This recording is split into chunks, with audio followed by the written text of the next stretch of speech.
I'd like to talk for a moment about the legislation we just passed on the appropriation side.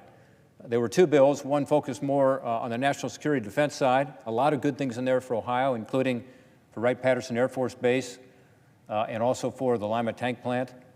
Also, much more importantly, it's good for our military, our men and women in uniform who are on the front lines every day, sacrificing for us.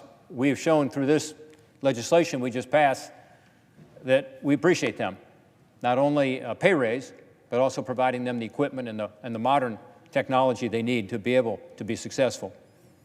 But I also noticed in the agreement that just passed, the first appropriations bills, that there's really important language with regard to the drug crisis that we face in this country. I see my colleague Sheldon Whitehouse is on the floor.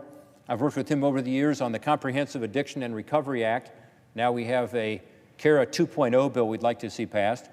But the bottom line is that this House and Senate and the presidents, Obama and now President Trump, have begun to address this problem in different ways over the last 3 or 4 years. And it's beginning to work. We're finally beginning to see, with regard to the opioid crisis, some success. And recall, the opioid crisis is the worst drug epidemic we've ever faced in this country. In 2017, 72,000 Americans lost their lives to overdoses. That's more than we lost in the entire Vietnam War. Last year, we had a little better number. After 12 years of increases every year in overdose deaths, finally last year we had a slight decrease. And I think it's because of a lot of the good work that's been done here, particularly with regard to the opioid crisis. In Ohio, unfortunately, we've been at the center of the storm. We've been one of the top 2 or 3 states in the country in terms of overdose deaths. Last year, in 2018, because of all the hard work we've been doing, here at the federal level, at the state level, at the local level, we actually saw a decrease. We led the country with a 22% decrease in overdose deaths. So that's the good news. And it's because of the Comprehensive Addiction Recovery Act. It's bipartisan. It's working to provide more treatment and recovery services, provide better prevention, provide more Narcan to reverse the effects of overdoses.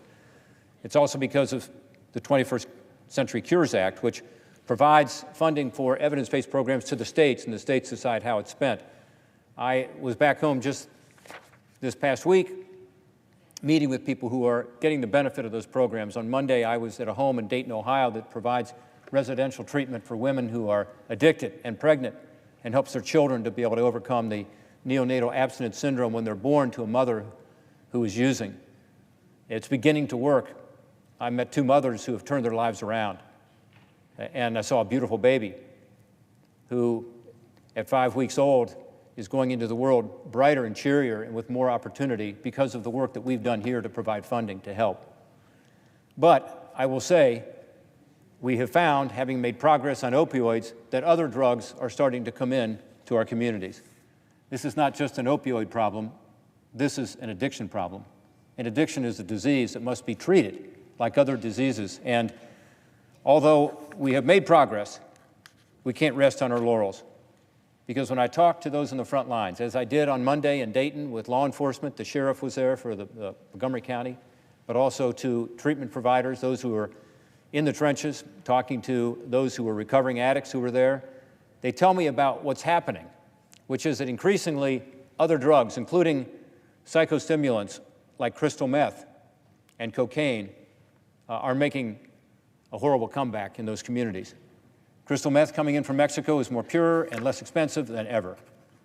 In fact, law enforcement tells me that on the streets of Columbus or Dayton, Cleveland, Cincinnati, that crystal meth is sometimes less expensive than marijuana, and yet much more powerful and much more dangerous. So it's important that here in Congress, we focus on how to respond to that. And although, again, we've got some great legislation out there with regard to opioid addiction, treatment, recovery, how to deal with this, we have not done as well with regard to these new drugs coming in.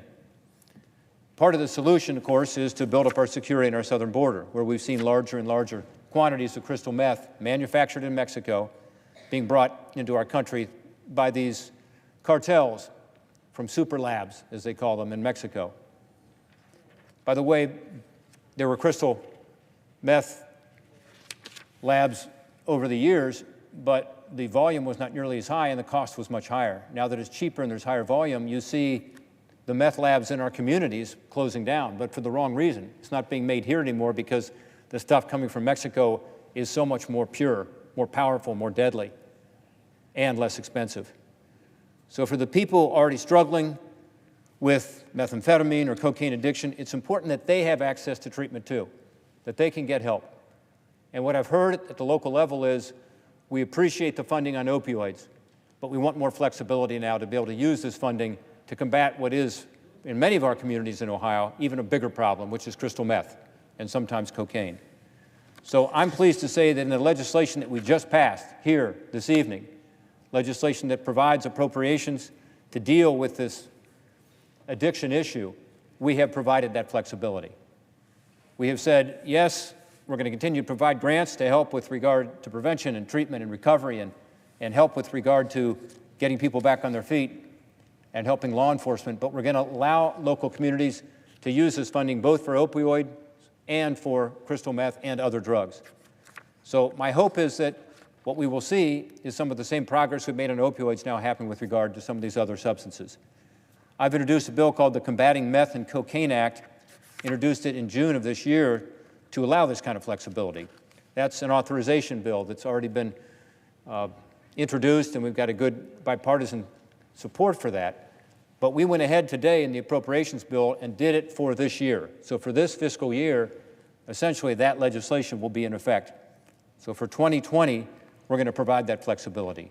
I applaud the House and Senate appropriators for doing that. And again, I'm proud of Congress for showing that we can be flexible and continue to fight a many-front war on this addiction issue. It's not just about opioids, it's about addiction.